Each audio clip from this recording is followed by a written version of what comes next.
Hey guys, this is ArtByWilliam here with another time-lapse video of one of my recent dog portraits.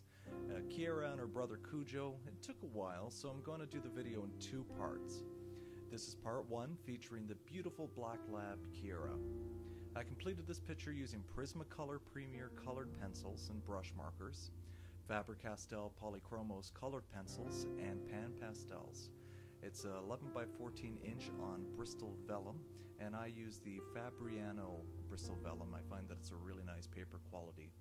So I'm going to try something new this week and feature some questions from my awesome followers on Instagram. Thank you very much for posting your questions there.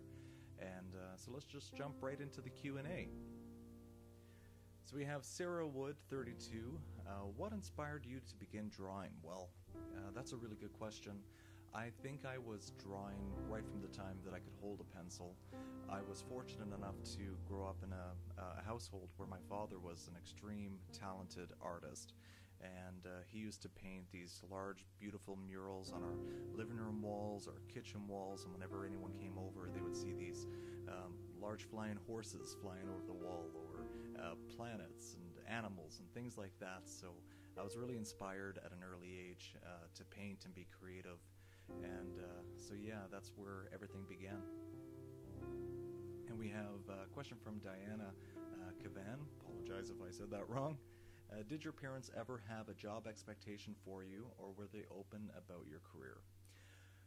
Well, my parents were really strict in the sense that I had to get good marks. So education was very important, but in regards to what I did with that education, it was completely left up to me.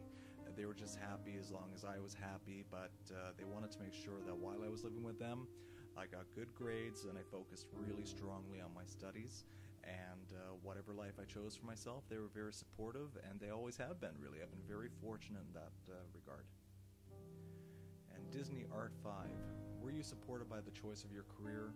Is there anything you would rather be doing as your job other than drawing? Well, I was always supported, so it really didn't matter what I chose. I could be working in retail right now, or I could be serving ice cream, or I could be the head of Wall Street. They wouldn't really care as long as I was happy.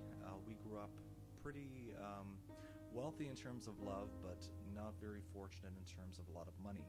So my parents never really focused on the material things and just wanted to make sure that we were happy and satisfied with whatever choices that we made. I've worked mostly my life in finance, actually, not really in art, but art has really always been my calling. I think that's what I've mostly always been known for. I lost sight of that for a few years, but I'm glad to have gotten that back in the past few years and gained the momentum that I have with Instagram and hopefully now with YouTube. And Maggie Bodie Arts, I think I said that right, Maggie, I apologize. Do you grid or just sketch them out? Your attention to detail is mind-blowing. Well, thank you, Maggie. And I appreciate that, because I do take quite some time in trying to get the first strokes and all the items right. And trying to temper that with, how long should you spend on a piece, or when you're doing a commission for someone, you want to turn it out quickly.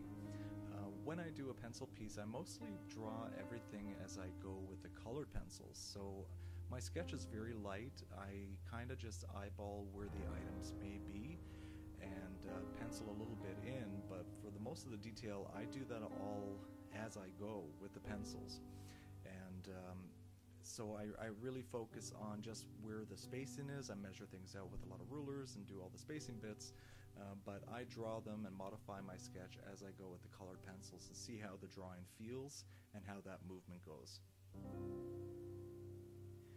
We have another one here, Candy Dreidel. Also, how do you find the correct undertones of certain skin or hair colors, like adding bits of blue or red? So this is a really good example for this video, because I found with blacks there is a lot of blue undertones. So I try to look at the color, try to see what colors are shining through in isolation, and also what are the core colors that make up a primary color that you're using. So trying to think about what colors build that color, usually adding them together in a piece will add a little bit more depth. Lamas for Jeff, any tips for getting better with skin tones? I'm still trying myself to get better with skin tones. I think it's just like I said earlier, looking at the colors, seeing what's really a component or built together to provide the color that you're looking at in the skin, and just practice over time. And how do you layer? Well, a lot of time. Just really going lightly and working slowly with the materials and not trying to overwork things. So I want to thank everyone for your questions. I apologize that I couldn't get to all the questions that you posed, but do know that I've saved them for future videos. So you can follow me on my Instagram if you haven't already. It's instagram.com/ArtByWilliam, and as well on my YouTube you can find my other videos. Thank you very much for all your support, and look forward to future videos. Leave any questions below.